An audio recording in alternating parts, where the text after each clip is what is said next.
Your first question comes from the line of Percy Allen with Seattle Times. What's that going? Hi, Percy. Hey, I just wondering, are the challenges that you're seeing this year are they similar to last year, or is it something different that's going on? It's different because our challenges this year are stemming around just consistency, getting everybody on their game at the same time. I think everybody knows what Robo is capable of doing and the consistency level that he has played at, and I think everybody understands what it is we're trying to do. But it's the ability to play at that level all the time, particularly on the defensive end of the floor, and then just being on top of the game. CJ has had an incredible freshman season. Deontay Daniels, Carter Skaggs, when we're all on our game, shooting the ball well and doing those things, we're a very difficult team to handle.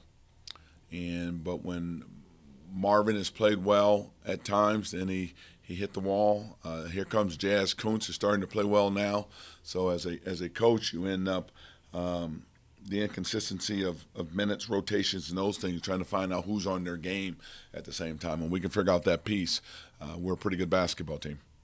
Defensively is an area we continue to work on, because that's where really the inconsistencies have shown up, our ability to guard, defend, stop the drive, and do some of those things. And we've tried to do several different things we've tried to do to keep people off balance, but that's the biggest thing with us, is that the defensive end of the floor and playing hard enough at that end of the floor. Yeah. Okay, Coach. Thank you. You bet.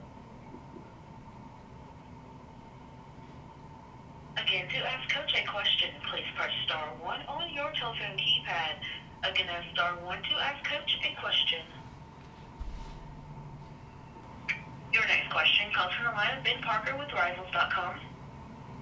Hey, Coach. I just want to get your thoughts on Robert Franks and what you think of his sort of, how you see him fitting in at the next level once he's done playing for you guys. I think the thing with Robert is that he has what I would call an NBA body, and he has an NBA jump shot. And there seems to be a premium in shooting at the next level, and I think in those two areas he would fit in well. Your next question comes from the line of Percy Allen with Seattle Times. I'll throw another one at you, Coach. Is it a curveball or is it a slow pitch softball? It might be a little bit of a curve. Uh-oh, here it comes. I got the bat out. Yeah. Well, I don't know. So, we'll see. Hey, so I was thinking like Coach Tinkle earlier. And, the idea of non-conference scheduling and sort of like the challenges of it. When you're at a place that other teams will say it's difficult to get to, and, maybe that's why you won't see sort of like these big sort of non-conference games in Poland. Does it make sense then, for teams like yourself to maybe reach out to an Oregon State on like the years that you don't play them twice and say, hey, why don't we get together and like do something? And so at least you get that maybe quadrant 1, quadrant 2 type of a game that you might normally not get.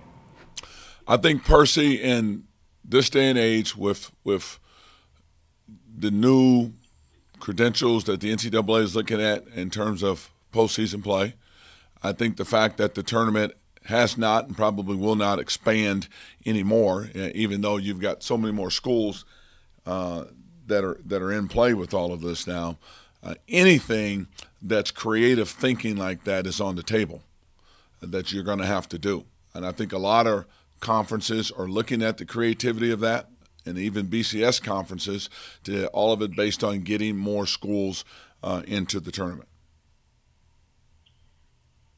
Mm-hmm. Okay. Thank you. Your next question comes from the line of Bruce Pascal with the Arizona Daily Star. Hey, Ernie, I was wondering about Washington, and obviously the personnel defensively have been really good, but I was kind of wondering too about the the scheme and kind of what makes that 2-3 zone different, if anything, than maybe a more conventional 2-3? Are there principles about it that kind of strike you as different when you're facing it?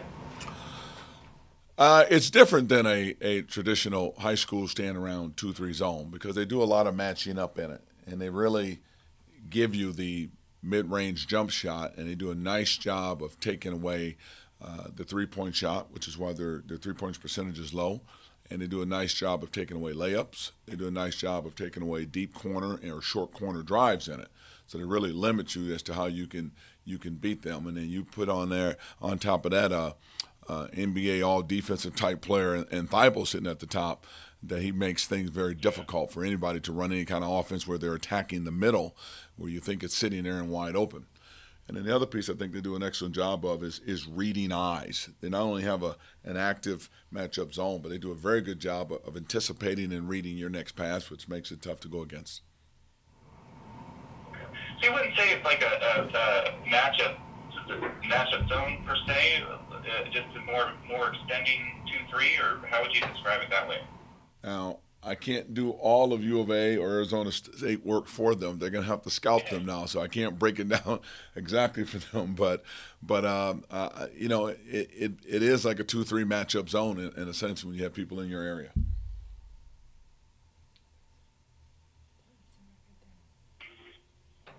Okay. Keep in mind that. Okay, go ahead. I was going to keep in mind with UW, there's a lot of experience sitting on that team too. That's what makes them so good as well. Okay. Thank you very much for your time, Coach. You bet. Thank you. All right, we'll continue. We'll start with questions in the room, Theo, and then we can get to questions on the phone. We've seen a lot of different looks WSU this year on the 5 they have on the floor and their starting 5. But when everyone's game's clicking together, what do you think is your best 5? You know, that's hard to say because it just depends again then as to who you're playing against. Are you playing against a team that is sized? Because when everybody's game's clicking together, it really centers around the defensive end of the floor. Because we're getting blistered at times right now with drive-bys, blow-bys, things like that on the defensive end of the floor. So I really look at who can defend and who can rebound. So we look at our team this year. When we don't rebound, we give up second shot opportunities for easy buckets. When we turn the ball over out front or wherever, we give up easy buckets. And when we take bad shots, we give up easy buckets. So really it comes around defending and rebounding the ball so you can eliminate that piece of it and make it tough for teams to score against you. And it comes around good shots on offense. Who's got that feel, who's in their groove to understand good shot, bad shot. So really that has been kind of week to week, game to game feel for that. And what I'm really looking for, I've got good players all up and down this roster, is the consistency, the game in, game out, day-to-day consistency of who does that the best in those areas. For a team that struggle on defense like you have, what's more important to you, attitude or technique? Energy. Playing hard is huge. Technique means nothing. I've got some excellent coaches on my staff. We do a good job of preparing for every game, but it really comes at game time. You've got to play hard and play with energy because that makes up for a lot of technique stuff. It makes up for maybe you forget to rotate here, do that, but it's the energy of playing hard would really make up the biggest difference for us on the defensive end of the floor. You also said, back to the whole inconsistencies that sort of results in players getting, I guess, miscellaneous minutes. Is there ever a concern of maybe role players not knowing their role anymore when they see a drop in minutes? I think I don't want to call anybody a role player first and foremost because this team is a system where I need for everybody to be on their games. And if they are, they give you the flexibility of pressing, of playing at a high speed, of doing different things defensively. And I call them waves, first wave, second wave players in that. But I think everybody on this team, if we were to sit them down in a film session with them, they'd know exactly what it is they're supposed to do and what their part on that is. Now it becomes the consistency of knowing it, but also doing it comes into play. And the last question for me, we've talked about your point guards quite a bit. How do you measure the success for point guards on your team? Do you want to see more assists out of them? Do you put heavy weight for points? What is success in the point guard position for you? First and foremost, it's leadership. It has to be, because a point guard is at point of attack.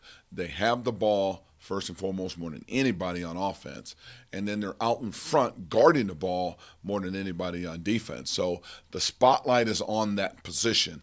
That, do you know how to run a team and get yours, but more importantly, run a team, know the plays, know where everybody's supposed to go, huddle the team up at the free throw line, organize your fouls out so there's always no missed blockouts, understanding what's coming next. If we're going to press, you're looking at a bench, you're controlling the game with the head coach. That's a big responsibility for point guards. And then the other side of that is you're on that island by yourself guarding that ball when it comes over half court. And in some cases, we like to pick the ball up, put more pressure on it. But certainly be able to shut down another team's point guard, because there are some really, really good guards in this conference. So a lot of it has to do with the ability to play at both ends of the floor. The leadership piece is a big piece. Of the guards on your team right now, who do you think's done the best job with that so far? I think they both at times have done a really good job. Again, when you talk about the consistency of who does it the best all the time, that's what they're both are striving for. Typically, at this level in the system, it takes you a year. It takes you a year to totally comprehend and understand all of those things that I just told you in terms of running a team. You've got to know offense to run a team. You've got to know it like the back of your hand. Sometimes it takes time for players to understand that. You've got to be able to understand the level, the league that you're playing in, what the competition is like, the arenas, what the other teams are running, their systems and all that.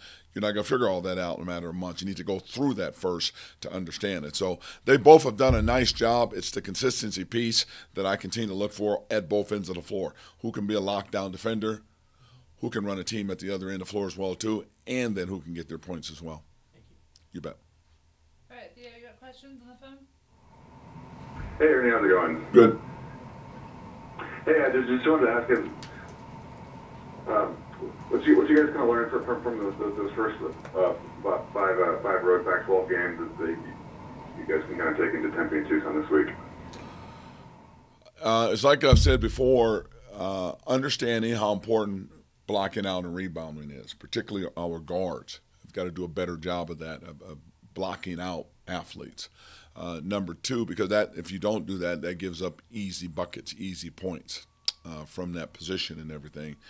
Number two, it's understanding we've got to take care of the basketball, particularly the environments that we're going into where the energy in the buildings are good, and any kind of unforced turnover or bad turnover. When I say bad turnover, one you cannot get back and play defense against. Those fuel the crowd, they fuel the team's energy, and those take away points from us.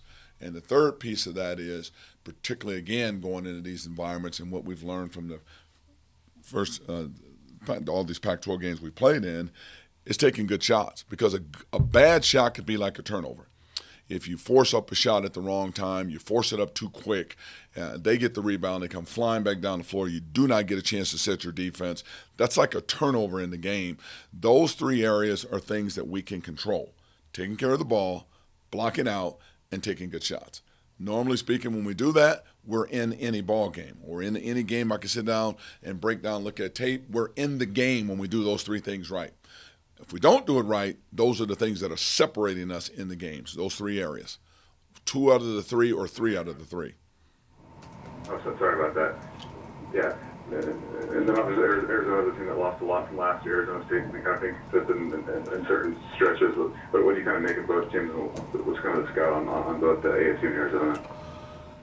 You know, they've lost a lot. They had people sitting on the bench that were sitting out in both of those situations. The continuity of what they're doing is really good. The energy in their buildings are still there based on what they did last year. They've got great energy they both play with. They both play extremely hard.